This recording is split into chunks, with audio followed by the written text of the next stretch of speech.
Good morning, students. Today we are going to see the practically of the cervical vertebra. Totally we having the cervical vertebra 7. Out of 7, the first and the second and seventh one is the atypical vertebrae. Third, fourth, fifth, sixth are the typical vertebrae. Typical vertebrae are the third, fourth, fifth, sixth. Typical means having the same similarities. Atypical means some special features are present in the atypical vertebrae. So first we are seeing the typical cervical vertebra. Typical cervical vertebra having the two parts. First is the body. This is the body. Okay. The rest of the thing means transverse process and pedicel and lamina spinous process. This area we call as a vertebral arch. So in the body is the smallest among all the vertebrae. Comparable to the rest of the vertebrae, this cervical vertebra body is a very small in nature, and it is narrow anterior to the posterior diameter. The diameter is a very narrow anterior to posterior diameter. It having the four surfaces. One is the superior surface, anterior surface, posterior surface, and lastly we have in the inferior surface. How many surfaces? Totally 4 surfaces. The superior surface is the concave. This surface is the concave surface from the side to side. Upward projections in the superior surface we call as a lips of the cervical vertebra. It is a mainly related. This surface is mainly related to the intervertebral disc. For example, this is one more vertebra. The superior surface and the inferior surface of the another vertebra. They both are articulated here. Here articulated forms the it covering the intervertebral disc here. Now next, in the inferior surface, see I am rotating the vertebra here. This is the inferior surface. In the inferior surface, it is a convex. The area is completely convex from the side to side. Anterior border, see here. See, this is anterior border. The anterior border of the inferior surface is projecting the downward direction. It is hiding the intervertebral disc. See, the inferior surface, the anterior border is projected. The anterior border is projected, and it is hiding the intervertebral disc. This is about the superior surface and the inferior surface. Now come to about the anterior surface. This surface is the anterior surface. Now I am showing the anterior surface here. See, anterior surface here and the here, superior border and the inferior border. We having the attachment of anterior longitudinal ligament. Either side here and the here. Either side is the longest colli muscle is attached in the anterior surface. Now come to about the posterior surface. See clearly, posterior surface. In the posterior surface, entire the posterior surface, it containing the foraminas. See the small foraminas. These foraminas, basic vertebral veins are passing through these foraminas. Superior and inferior margins. Superior margin and the inferior margin. These two margins are attached with the posterior longitudinal ligament. This is about the body of the typical cervical vertebra. The next is called as the vertebral foramina. This is the vertebral foramina. The vertebral foramina is a triangular in shape and is bigger than the body. Compared to size, it is bigger than the body.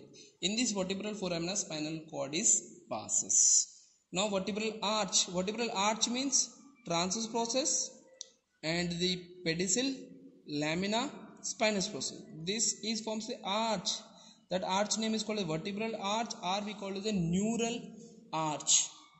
So in this particular, first we talk about the pedicel. Here is the pedicel. The pedicel is directly backward and laterally. It is this direction which is responsible for this pedicel is responsible for the maintaining the triangular shape of the vertebral foramina. The above and below the pedicel, superior vertebral notch and the inferior vertebral notch are respectively. See,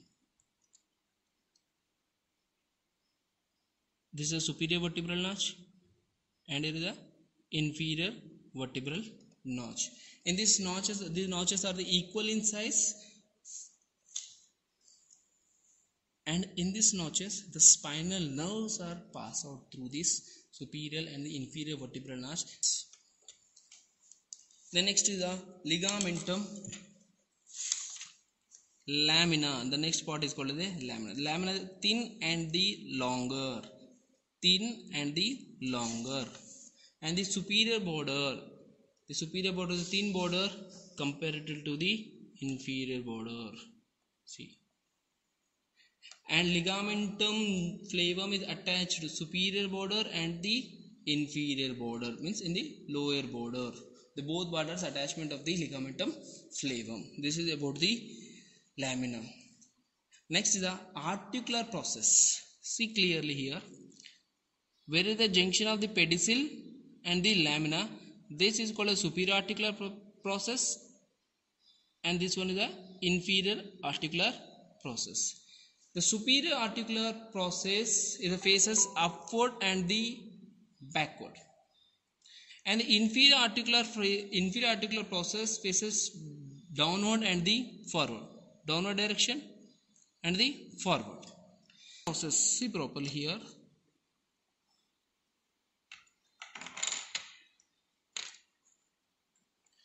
All the articular process,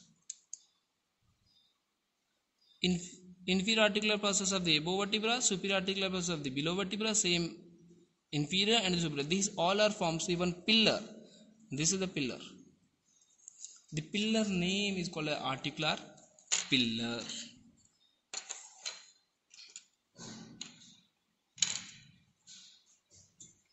Now transverse process. This is the transverse process, and this is mainly identification for the cervical vertebra, because only cervical vertebra transverse process containing the foramina. That foramina name is called a foramina transversarium, which is the characteristic feature of the cervical vertebra. In this foramina, vertebral artery, vertebral vein and sympathetic nerve is passes through this foramina transversarium. This foramina transversarium anteriorly bounded by the anterior root and posteriorly bounded by the posterior root. The lateral end of the anterior and the posterior root are connected by the costotransverse bar. This is called the costotransverse bar, or we call it intertubercular lamina. The junction of the anterior and the posterior root with the costotransverse bar are marked by the anterior tubercle.